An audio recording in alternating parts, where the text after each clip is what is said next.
Greetings everybody जी, मैं Shujaat Ali from medicos lectures bye Shujaat और आज हम हिस्टोलॉजी में एक बहुत ही इंटरेस्टिंग टॉपिक जो कि बोन मैरो एंड हीमेटोपोइसिस है वो डिस्कस करेंगे। सो हम फोकस करेंगे इस वर्ड हीमेटोपोइसिस पे, जिसका मतलब है कि ब्लड सेल की फॉर्मेशन का प्रोसेस। कौन से ब्लड सेल्स? जिनमें हमारे पास आरबीसीज, डब्ल्यूबीसीज और प्लेटलेट्स आ जाते हैं। सो उनकी फॉर्मेशन का प्रोसेस बहुत अर्ली स्टेज में स्टार्ट हो जाता है, मतलब कि यॉर्क सैक से स्टार्ट हो जाता है। So in third week of gestation हमारे पास यॉर्क सैक में सबसे पहले स्टेम सेल्स बनते हैं। अच्छा जी, अब स्टेम सेल्स क्या हैं? स्टेम सेल्स ऐसे सेल्स हैं जो कि जब डिफ्रेंशिएशन में जाते हैं ना, तो कुछ उनमें से बहुत क्लियर डिफ्रेंशिएशन हो जाती है, जबकि कुछ अपने आप को ही दोबारा रीजनरेट करने में लग जाते हैं। सो सेल्फ रिन्यूअल सेल्स को हम स्टेम सेल्स कहते हैं। अब तो ये 3 वीक्स की बात हो गई ना कि थर्ड वीक ऑफ जेस्टेशन में हमारे पास यॉर्क सैक में स्टेम सेल्स बन जाते हैं।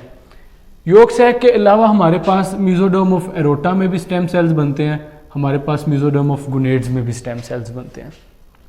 और इनके अलावा जब हम 3 माह की स्टेज पे आते हैं ना, when we reach the stage of 3 months, तो यही स्टेम सेल्स हमारे पास लीवर में मूव कर जाते हैं और हमारा जो जिगर है ना, ये हमारे पास हीमेटोपोइसिस की एक साइट बन जाता है। मीन्स के हीमेटोपोइसिस का फिनोमिना इधर शिफ्ट हो जाता है। तीसरे माह जो हमारे पास होता है ना जेस्टेशन का, थर्ड मंथ ऑफ जेस्टेशन, उसमें ये सारा प्रोसेस होता है। उसके बाद मज़ीद डिफ्रेंशिएशन होती है, जिनमें लिम्फ नोड्स की भी होती है, जिनमें स्प्लीन की भी डिफ्रेंशिएशन होती है। और जब हम 4 मंथ्स ऑफ जेस्टेशन की स्टेज पर पहुँचते हैं ना, तो हमारे पास ये सारे सेल्स बोन मैरो में ना स्टार्ट हो जाते हैं शिफ्ट करना, और वहाँ बोन मैरो में जाके प्रोलिफरेट करते हैं। So all of these cells will start moving towards the bone marrow and they proliferate in that bone marrow. So अब bone marrow में तो ये proliferate कर गए और वहाँ पे multiply हो रहे हैं, हेमेटोपोइसिस का फिनोमिना वहाँ से स्टार्ट हो गया है। तो अब bone marrow भी हमारे पास 2 किस्म का होता है। एक हमारे पास होता है जी रेड bone marrow और एक हमारे पास होता है जी वाइट bone marrow।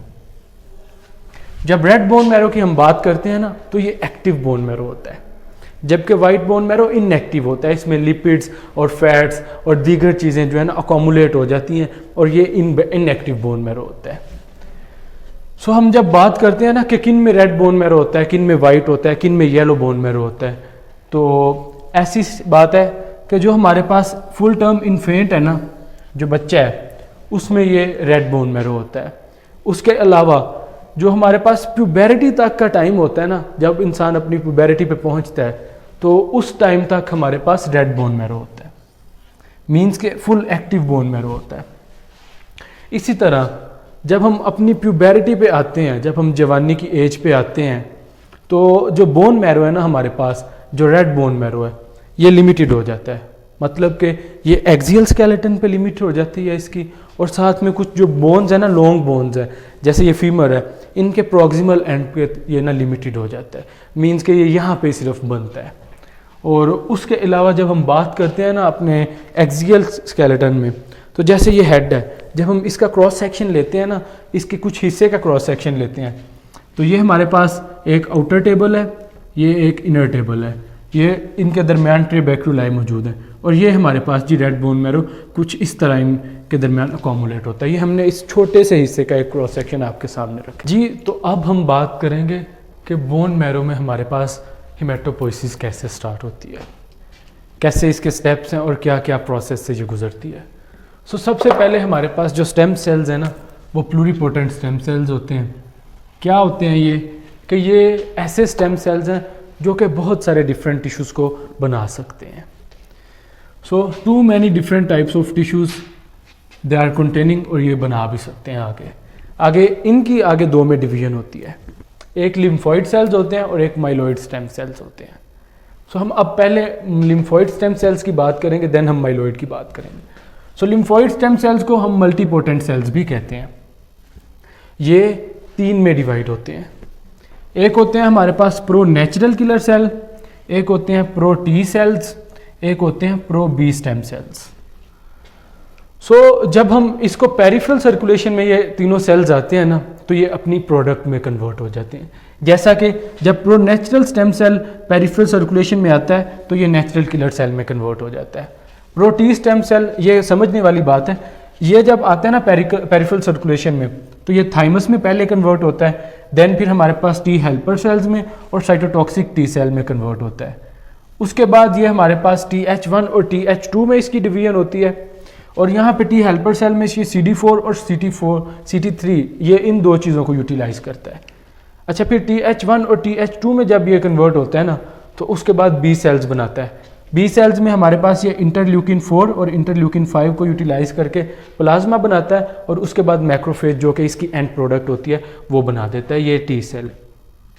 और बी सेल जो है ना हमारे पास, ये ह्यूमोरल इम्यूनिटी में यूज़ होते हैं, और प्रो बी सेल जब पेरिफेरल सर्कुलेशन में आते हैं तो ये बी सेल्स बना देते हैं, जो कि आगे इम्यूनिटी में हमें मदद देते हैं। तो इसी तरह जो दूसरी डिवीजन है ना माइलोइड स्टेम सेल्स, इनको हम कमिटेड सेल्स भी कहते हैं, क्योंकि ये अपने फंक्शन से कमिट होते हैं। कैसे कमिट होते हैं वो अब हम देखते हैं। जैसा कि माइलोइड स्टेम सेल्स, इनकी आगे भी डिवीजन्स हैं और उन डिवीजन्स की भी आगे डिवीजन्स हैं। सो जो पहली डिवीजन है ना हमारे पास, वो 3 में डिवाइड है। एक है एरिथ्रॉइड, एक है मेगाकैरियोइड और एक है बेसोफिल। सो इस एरिथ्रॉइड, मेगाकैरियोइड और बेसोफिल ने आगे कॉलोनी फॉर्मिंग यूनिट बनाने हैं। कैसे? Colony forming unit erythroid, colony forming unit megakaryoid, colony forming unit basophil. और उस कॉलोनी फॉर्मिंग यूनिट ने आगे ब्लास्ट सेल्स बनाने हैं। कैसे? कॉलोनी फॉर्मिंग यूनिट अब पीछे रह गया, ब्लास्ट सेल्स अब आगे। उन्होंने एरिथ्रोब्लास्ट बना देना है, उन्होंने मेगाब्लास्ट बना देना है, उन्होंने बेसोब्लास्ट बना देना है।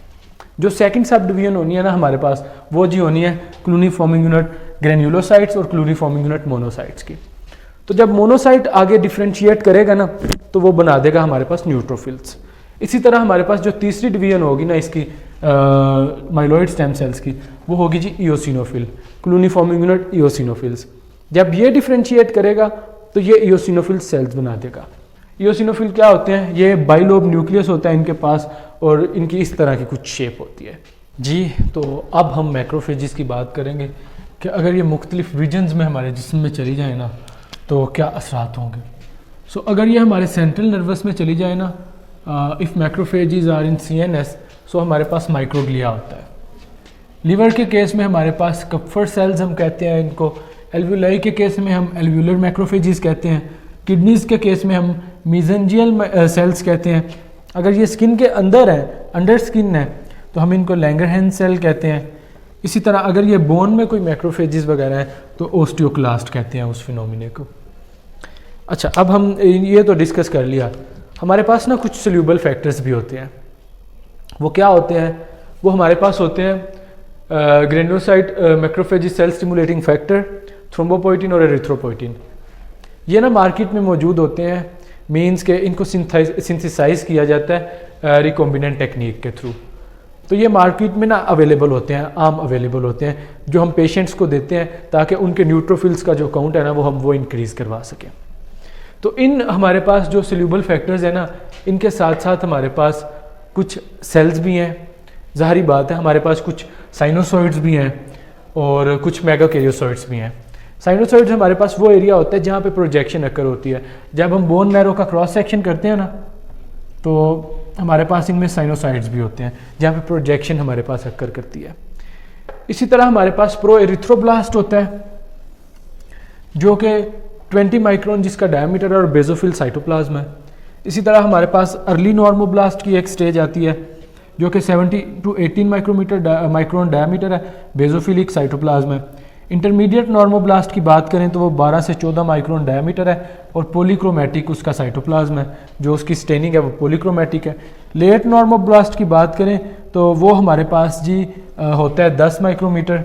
इसी तरह हमारे पास उसकी इओसिनोफिलिक स्टेन्स है।